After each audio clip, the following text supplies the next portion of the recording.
Hello friend, welcome back to our YouTube channel Ayurveda hacker. आज हम जिस औषधि के बारे में आपके लिए जानकारी लेकर के आए हैं उसका नाम है गंभारी। गंभारी को हिंदी में गंभारी, कंभार, गम्हार और कासमर जैसे नामों से जाना जाता है। वहीं मराठी में इसे शेवड़ या फिर शिवड़ नाम से जाना जाता है। इसका बॉटेनिकल नेम है मेलिना अर्बोरिया। इसे बर्बेनेसी फैमिली में रखा गया है। आचार्य चरक ने इसे शोथहर, विरेचनोपक और दाह प्रशमन गण में रखा गया है। वहीं सुश्रुत ने इसे बृहद पंचमूल और सारीवादी गण में रखा है। अब देखते हैं इसका परिचय। चरक संहिता में शोथहर तथा वात प्रशमन के रूप में गंभारी का प्रयोग मिलता है। गंभारी की जो त्वक है वह संधान कर्म यथा योग्य होने से इसे संधान द्रव्य में डालते हैं। इसकी लकड़ी से कृत्रिम अंग और स्टेथोस्कोप आदि बनते हैं।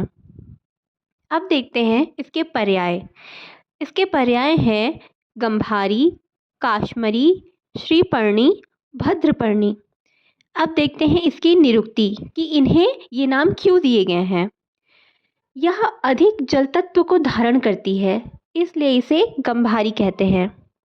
काश्मरी, यह अपने माधुर्यादि गुणों से प्रकाशित होती है अथवा शरीर के मेद को कम करके देह पतला करती है, इसलिए इसे काश्मरी कहते हैं।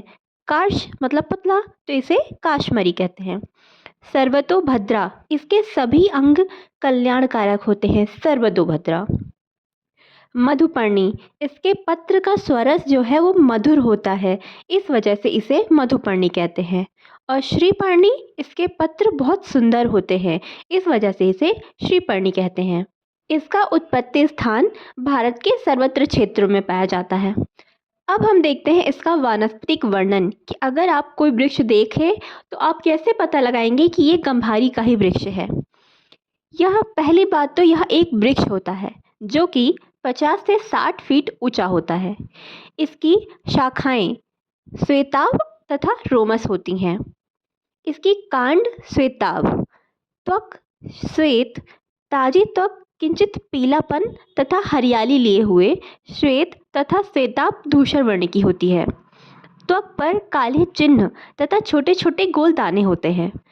इसके पत्र लटवाकार, प्रायः हृदयाकार, नुकीले होते हैं। पत्र इसके आमने सामने होते हैं। इसका पुष्प जो है 3 से 8 इंच लंबी मंजरियों में रक्ताभ या पीत वर्ण के 1 से 1.5 इंच लंबे पुष्प आते हैं और उन पर भूरे रंग की छींटें होती हैं।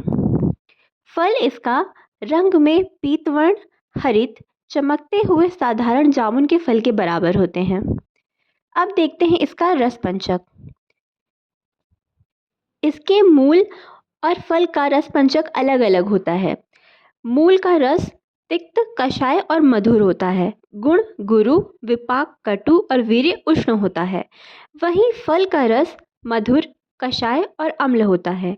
गुण स्निग्ध, गुरु, विपाक मधुर और वीर्य शीत होता है। अब देखते हैं इसका कर्म। ये दोष कर्म से वात कफग्न है।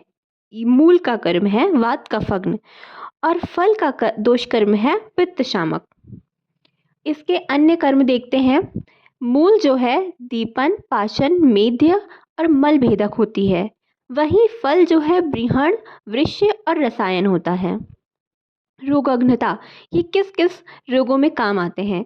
इसकी जो मूल है वो भ्रम, शोष, तृषा, आम, शूल, अर्श, विष, दाह, जरहर होती है। वहीं फल रक्त क्षय, मूत्र विकार, दाह, तृषा, रक्तपित्त, क्षय, क्षयहर और श्रमहर होता है। अब देखते हैं इसका उपयोग। पहला उपयोग इसका है दीपन पाचन में। इसका मूल जो है उष्ण वीर्य से दीपन पाचन एवं गुरु स्निग्ध गुण से वात अनुलोमन कर्म करता है। यह मेद्य होता है।